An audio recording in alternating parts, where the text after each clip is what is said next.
Hello everybody and welcome to That's Football. Today we're talking who is the manager of the season so far in the Premier League, and I think we won't be looking at the bottom half because when you've got teams like Brentford, Brighton, Fulham in the top half, then there isn't going to be a manager in the bottom half that is exceeding expectation. So who is manager of the season so far? Is it as simple as saying, well, Arsenal are top of the league, it's got to be Arteta? Well, I'd like to make a case for this guy, Erik ten Hag, and that's not just because I'm a Manchester United fan, but did you know that in his first 25 games as Manchester United manager, Erik ten Hag has annihilated everybody with his win percentage, which is an impressive 72%. In comparison to Guardiola in his first 25 games at Man City, it was 56%. So 72% for Ten Hag win rate, 56% for Guardiola. I think Klopp was 48% and Arteta was 56%. So he's annihilated all the big competition in his first 25 games in charge. Now, when you consider that Ten Hag took over the worst Premier League Manchester United side ever, he lost his first two games to Brentford and Brighton, which when you look at that league table doesn't look as bad as it did at the time, considering that Brighton have beaten a lot of teams this year and also Brentford beat Liverpool the other day. The Ronaldo scenario, the Jadon Sancho situation, the lack of money in January now, which might impact on whether he's manager of the season in May. I certainly think that what Ten Hag has achieved at Manchester United in such a short period of time, and we're still in all the trophies as well. Admittedly, we've got big games to come against Man City and Arsenal. I think that's going to be a real marker in the sand as to where we are. But the interesting thing is, when you look at a win percentage of 72% in your first 25 games, that is way better than Pep Guardiola or Arteta or Liverpool or anybody else. Those managers have all gone on to do better. Arteta, all right, has gone on to take Arsenal where they are. Pep has gone on to take Man City where they are. Klopp has gone on to win things. So, you know, can Ten Hag get even better? Is this an indicator that, yes, he is manager of the season because he's going to get better and better and better? It's really interesting. Can he keep that level up? Because it has been fantastic. But also, I think you have to take into context the situation. We did spend a bit of money in the summer, 200 million. So, you know, we did spend money. But I don't think that massively means that you're going to be a 72% win percentage. As I said, it's the worst Man United Premier League side ever. Arsenal are currently top of the league and quite comfortably top of the league. Pep Guardiola is going for 3 titles in a row. They could conceivably still win a quadruple. You've got managers like the new Brighton manager that's done fantastically well. You've got Thomas Frank at Brentford. You've got Silva at Fulham, who are doing superb as well. Eddie Howe at Newcastle's got them in 3rd position. So I think we're blessed this season. I think it's a you know, I don't know why it is. I don't know whether it's the World Cup or whatever, but the Premier League for me this year is I just love it. I love it. I absolutely love it. And I can't wait to see what the comments are in the chat, because you should never shy away from a difficult debate. And this is an interesting debate where I think Arsenal fans are going to say, well, it's clearly Arteta. Man City fans are going to say, well, it's obviously Pep. You're going to get people who go, well, you've got to give it to Thomas Frank. Look at them, you know. And also, what I would say is, I don't think it means that because Chelsea are 10th that Graham Potter's a bad manager. He's not manager of the season.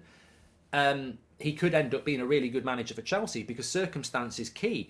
Jurgen Klopp, in his first 25 games at Liverpool, you were like, is it going to work out right? It can take time. And I think that's why, you know, it's a marathon, not a sprint, but it's very impressive what Ten Hag has done in his first 25 games to have a better win percentage than any of those managers that we're talking about in their first 25 games. And what you can't do is say, well, you know, Arteta inherited a bad situation, you know, Klopp inherited a bad situation. I would say, well, hold on a minute.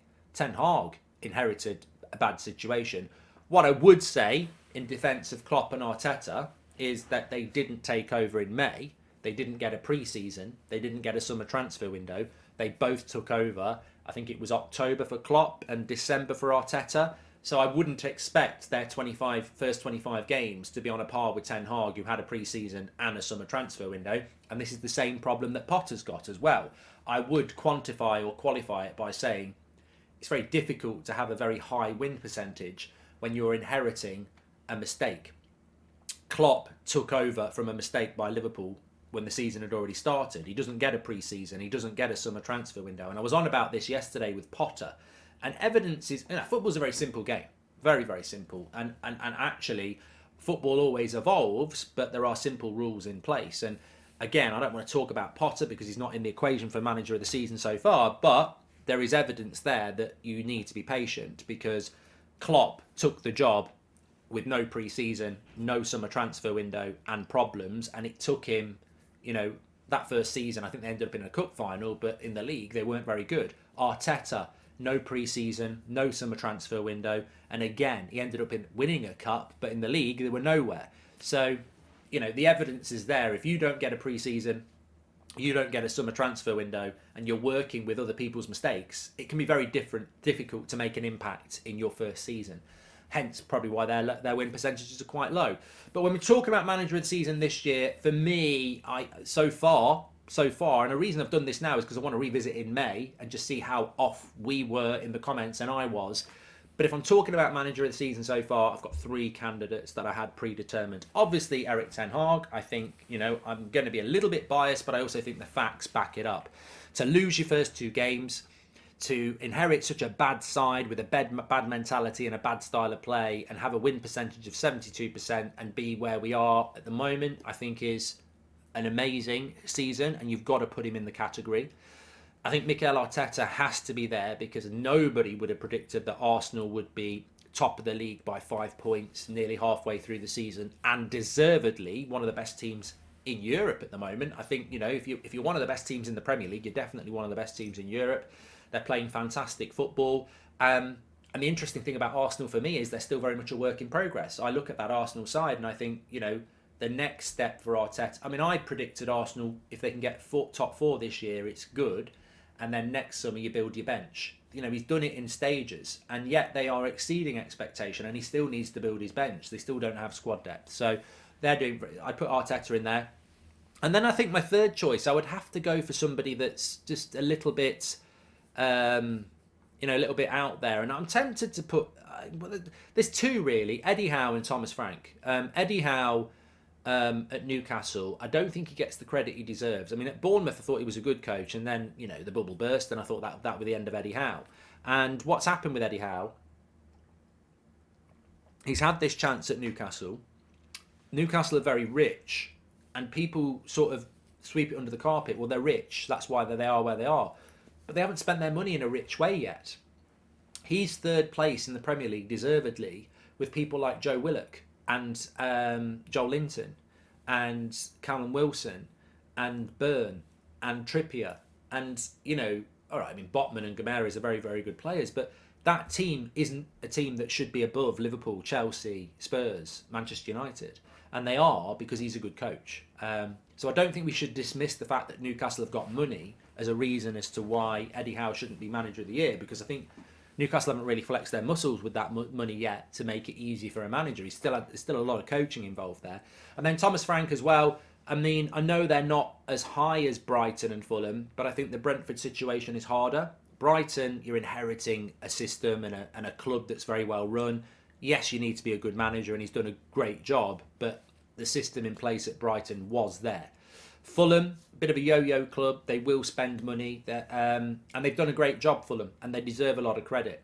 But I think the Brentford job is harder, and the fact that this is Fulham's first season back in the Premier League, whereas Frank's done this for 2 years now, it's not a fluke. They don't have massive funds. They don't have a reserve team, and yet, and so much of what they do is. I predicted Brentford would go down last season. I won't do it this year because logically I think they should go down, but they don't go down because they're such a well-run club with a fantastic coach. So I would put Thomas Frank in there as well. But I think, you've got to give big shout-outs to Fulham and Brighton, of course. I think Klopp has underachieved this year.